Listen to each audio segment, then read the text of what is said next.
Assalamualaikum warahmatullahi wabarakatuh. Kami CGP Angkatan 9 akan melakukan kegiatan coaching dalam Supervisi Akademik. Perkenalkan, saya Sulastri dari TK Kuncup Harapan 2, Telogo Pandogan, Kecamatan Gajah. Saya Ainur Romah dari TKIT Raudatul Ummah, Pilangreja Wonosalam Demak. Saya Ima Julianti dari TK Sari 01 Babat, Desa Babat, Kecamatan Kebun Agung, Kabupaten Demak. Selamat menyaksikan. Assalamualaikum Bu, bagaimana kabarnya hari ini? Waalaikumsalam, kabarnya hari ini alhamdulillah baik. Nah Ibu, sebelum kita melakukan coaching sebagai awal, saya akan memberikan pertanyaan sama Ibu. Kali ini saya akan mendiskusikan rubrik penilaian pada percakapan coaching ini. Nanti coach dan coachee akan saya amati berdasarkan rubrik penilaian kali ini. Baiklah Bu, apakah dalam mempraktekkan proses coaching Ibu kali ini sudah sesuai dengan alur kita apa belum? Oh iya, mungkin saya sudah siapkan dan tentunya saya sudah terlebih dahulu mempelajari apa itu alur tinta, yang mana alur ini memiliki langkah-langkah pembicaraan yang terdiri dari tujuan, identifikasi masalah, rencana aksi, dan kemudian tanggung jawab. Selain itu, saya juga telah menyiapkan beberapa pertanyaan yang berbeda. Untuk pertanyaan pertama ya Bu, saya akan menanyakan pada Ibu yaitu kompetensi coaching apa yang ingin dikembangkan. Ya, mungkin kompetensi yang saya ingin kembangkan yaitu kehadiran penuh atau presenser, mendengarkan aktif dan mengajukan pertanyaan yang berbeda. Untuk yang pertanyaan kedua Bu, kompetensi mana yang spesifik sebagai yang ingin diobservasi? Nanti yang ingin saya kembangkan yaitu mendengarkan aktif dan mengajukan pertanyaan berbobot. Untuk yang terakhir ya Bu, yaitu pertanyaan ketiga, indikator yang mana yang Ibu capai dari tujuan pengembangan yang diinginkan? Oke, saya ingin coaching, saya ini bisa menemukan solusi dari permasalahannya atau menemukan langkah-langkah dalam mengatasi permasalahannya Ibu. Demikian dulu ya Bu ya, para observasi kali ini. Silakan Ibu melakukan coachingnya pada coaching. Terima kasih. Oke, sama-sama. Assalamualaikum Bu Iin. Waalaikumsalam Bu Lastri. Apa kabar ya hari ini? Alhamdulillah Bu, sehat. Panjenengan pun kabarnya Bu? Alhamdulillah baik dan sehat Bu Iin. Begini ya Bu ya, dengar-dengar Ibu ini ada yang mau ingin disampaikan atau mungkin ada yang mau diceritakan pada saya? Oh benar Ibu, baik, ada sesuatu yang akan saya sampaikan pada panjenengan Bu. Oh iya Bu ya, boleh ceritakan, tapi kita nanti punya waktu 15 sampai 20 menit saja ya Bu ya, untuk ngobrol-ngobrol kali ini, bisa untuk disampaikan. Monggo. Oh iya Bu, terima kasih. Begini Bu, saya ingin membahas menurut saya ini terlalu dalam artian bahasanya. Menurut saja selalu berbicara, tapi ketika kami nanti tidak menjawabnya, anak itu tiba-tiba nanti ngomongnya berbeda atau pada orang lain atau ibunya itu terlalu nama anaknya itu bagaimana biasanya anaknya, sehingga nanti yang disalahkan itu temannya itu. Oh begitu ya, masalahnya Ibu jadi anak yang suka berbicara sendiri dan suka mengadu, mungkin suka mengadu sama orang tuanya, itu Bu ya? Iya Bu. Oke. Dan mungkin harapan Ibu ya supaya nanti bisa anak itu tidak suka bicara sendiri dan mungkin dia lebih terarah lagi bahasanya, mungkin jika apa ya, solusi yang ingin dicapai apa? Iya itu betul. Ya di sini saya ingin mencari solusinya Bu, bisa bersama panjenengan. Ya gitu ya. Nah hari ini kita akan berbincang-bincang ya, jadi apa yang tadi yang ingin dihasilkan dari percakapan ini? Jadi Bu, saya ini memecahkan masalah yang terjadi pada anak tersebut, sehingga anak itu nanti bicaranya bisa terarah yang seperti bagaimana tadi jelaskan, dan anak itu tidak mengadu ke orang tuanya. Jadi nanti biar temannya itu tidak disalahkan begitu. Oh, jadi begitu ya. Nanti di akhir percakapan ini nanti ibu ingin mendapatkan solusi yang bagaimana supaya anak itu tidak terlalu banyak bicara dan mungkin tidak suka apa ya melaporkan kepada orang tua. Itu cara mengatasinya bagaimana? Iya ibu, betul. Nah, anak itu biar nantinya bisa mandiri bu. Nanti dia tidak bisa tergantung kepada omongannya dan tergantung kepada orang tuanya, sehingga ketika dia berbicara nanti orang tuanya membela. Itu waktu saya ingin mencari solusinya. Terus anak yang mandiri katakanlah itu ya, yang dikatakan mandiri itu memang seperti apa bu? Yang menurut saya anak mandiri itu yang apa-apa bisa sendiri, dan dia bertanggung jawab pakai dirinya sendiri. Meskipun masih begini ya bu.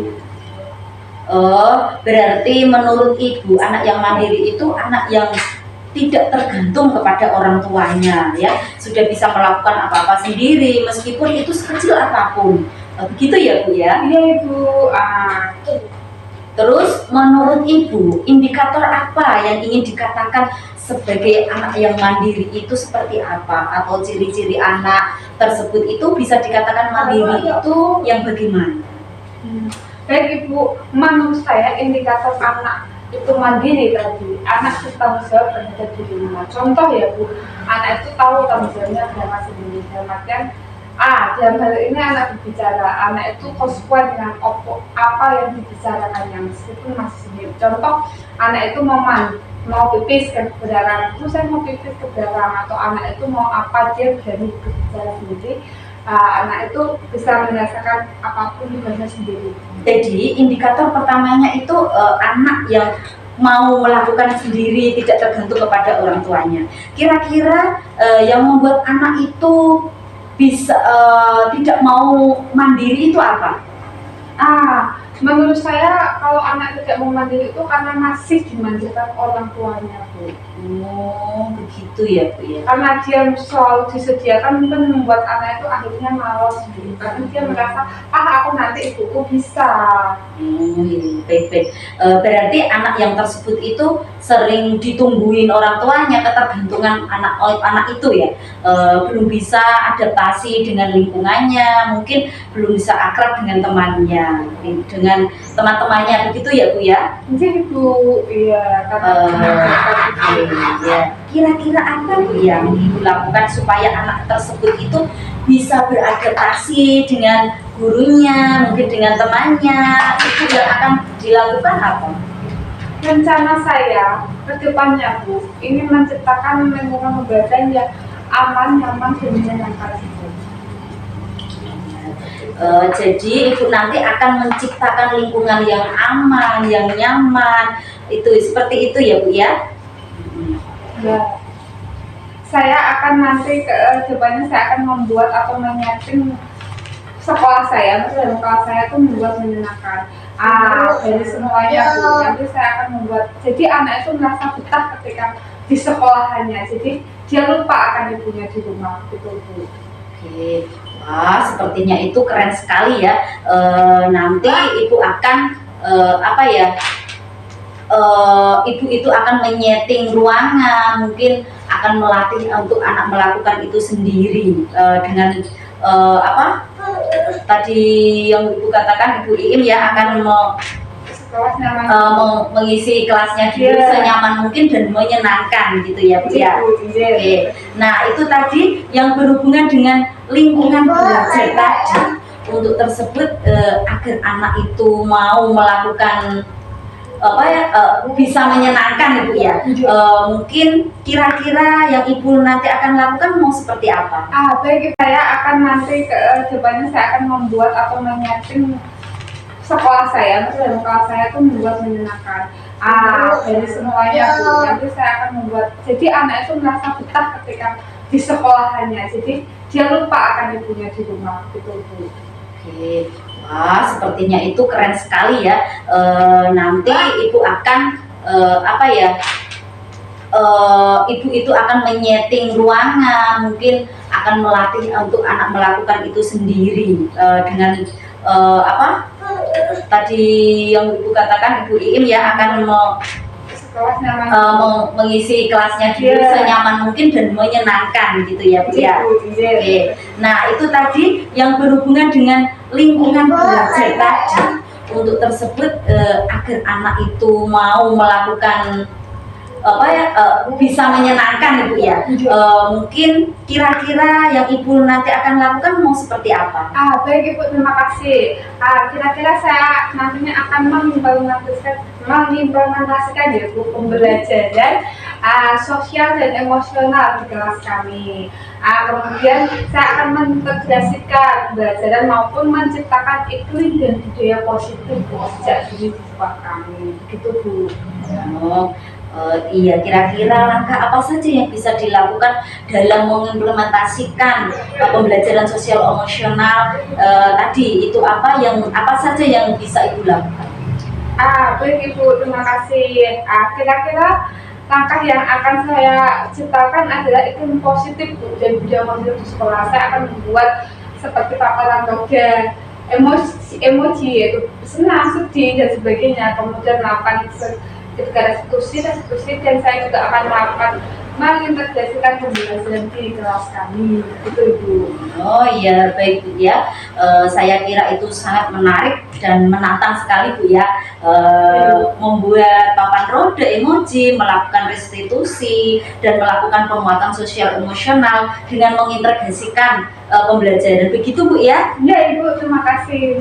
Nah, Ibu kalau boleh saya rangkum, berarti langkah-langkah yang akan Ibu lakukan yaitu yang pertama, Ibu akan menciptakan lingkungan yang menyenangkan, pembelajaran yang menyenangkan, menyediakan permainan yang berbeda-beda mungkin ya, mengimplementasikan pembelajaran sosial emosional dengan membuat papan roda emoji, melakukan restitusi, serta akan melakukan sosial emosional penguatan, begitu ya Bu ya. Jadi Bu, seperti itu. Antara beberapa hal tersebut ya, kira-kira menurut Ibu mana yang paling mungkin untuk dilakukan terlebih dahulu? Baik Ibu, terima kasih. Yang pertama yang mungkin akan saya lakukan terlebih dahulu adalah yaitu menciptakan lingkungan belajar Bu yang menyenangkan. Dengan cara saya menghias kelasnya Bu, menciptakannya, menyediakan permainan edukatif Bu yang mendengarkan anak-anak dan melakukan dia menyenangkan sebagai cara menempel karya dan sebagainya Bu. Baiklah, Ibu sangat setuju sekali saya Bu ya. Jadi nanti langkah pertama yang akan dilakukan yaitu menciptakan lingkungan pembelajaran yang menyenangkan dan menghias, tadi memberikan pembelajaran yang berbeda-beda gitu ya Bu ya. Iya Ibu, benar. Nah, sekarang saya ingin Ibu menceritakan menghias kelas itu yang seperti apa Bu ya? Oh ya, terima kasih Bu. Saya ingin menghias kelas sesuai dengan kebutuhan belajar anak Bu. Misalnya anak sejak dini itu mungkin hiasan-hiasannya menarik minatnya, menarik matanya, menarik hatinya begitu. Oh, begitu ya. Berarti nanti akan mengamati kebutuhan belajar siswa gitu Bu ya? Iya Bu, benar. Oke. Nah, kira-kira dalam menghias kelas nanti, dalam memberikan pembelajaran yang menyenangkan itu butuh berapa hari Bu ya? Kira-kira saya akan memulai besok Ibu. Oh, baik Ibu ya. Jadi untuk menghiaskan Ibu akan melibatkan siapa saja? Oh, tentunya saya akan melibatkan semua warga sekolah, dari kepala, wali murid, dan anak-anak. Pada detik ini percakapan kita sudah mencapai sini. Apa yang Ibu dapatkan? Terima kasih Ibu. Jadi untuk membuat anak menjadi berani, anak itu bisa bicara natural, saya menciptakan dari lingkungan belajar yang lebih. Ketika sudah menemukannya nyaman, dia akan tahu kesepakatan kelasnya, dia bisa nanti sesuai dengan alurnya dan lebih tidak berbicara dengan jadi tidak bicara ke orang tuanya berbeda. Gitu ya. Kapan itu Ibu rencana Ibu akan dilaksanakan? Oh, rencananya insya Allah saya mulai secepatnya. Insya Allah besok. Baik Bu ya, saya sangat antusias sekali gimana nanti hasilnya. Jadi nanti langsung bisa diterapkan Bu ya. Berbincang-bincang kali ini mungkin seminggu lagi ya Bu ya. Nanti kita akan menghias kelas dan membutuhkan waktu yang agak lama. Nanti selesai menghias kita bisa bertemu lagi ya dengan doa, dan semoga kegiatan menghias dan kegiatan pembelajaran yang sangat menyenangkan, belajar anak tersebut. Jadi anak bisa mandiri, tidak tergantung lagi kepada orang tua Bu ya. Jadi Ibu, terima kasih Ibu. Sekarang saya mengundurkan diri dulu Bu ya. Assalamualaikum Bu Ii. Waalaikumsalam Bu Astri. Sebelum menutup, saya akan menanyakan beberapa pertanyaan gitu, nggih. Yang pertama, apa yang sudah dilakukan pada saat coaching terkait indikator capaian pengembangan yang diinginkan? Oke, iya Bu, saya sudah melakukan pada saat coaching dengan Ibu Iim tadi mengenai permasalahan muridnya yang senang selalu berbicara dan sering mengadu kepada orang tuanya yang tidak bisa mandiri, ketergantungan dia anaknya yang sama kepada orang tuanya, begitu Bu ya. Dan di sini indikator ketercapaian yaitu pengembangan yang ingin dicapai, yaitu kegiatan coaching tadi sudah melaksanakan alur tirta, yaitu menanyakan tujuan, identifikasi masalah, rencana aksi, dan tanggung jawab. Sebagai alur tersebut bisa menggali coaching untuk menceritakan permasalahan dan mencari solusinya. Gitu Bu ya. Ibu, saya sebagai observer sudah mengamati kegiatan coaching yang dilakukan berjalan dengan lancar dan prosesnya sudah sesuai dengan alurnya. Dan Bu Lastri berusaha menggali pertanyaan kepada Bu Iim, bisa menemukan solusi dari permasalahannya. Selanjutnya tuh yang mau saya tanyakan lagi yaitu kompetensi apa yang ingin dikembangkan berdasarkan hasil dari melakukan coaching yang berusaha dilakukan. Kompetensi yang ingin saya kembangkan yaitu cara lebih memahami lagi prosesnya, sehingga saya itu bisa melakukan kegiatan coaching yang lebih baik lagi Bu. Terima kasih Ibu atas partisipasinya, sudah berusaha menjawab pertanyaan dari saya. Semoga kedepannya bisa lebih baik lagi, dan cukup sampai di sini ya. Saya akhiri. Assalamualaikum warahmatullahi wabarakatuh. Waalaikumsalam warahmatullahi wabarakatuh.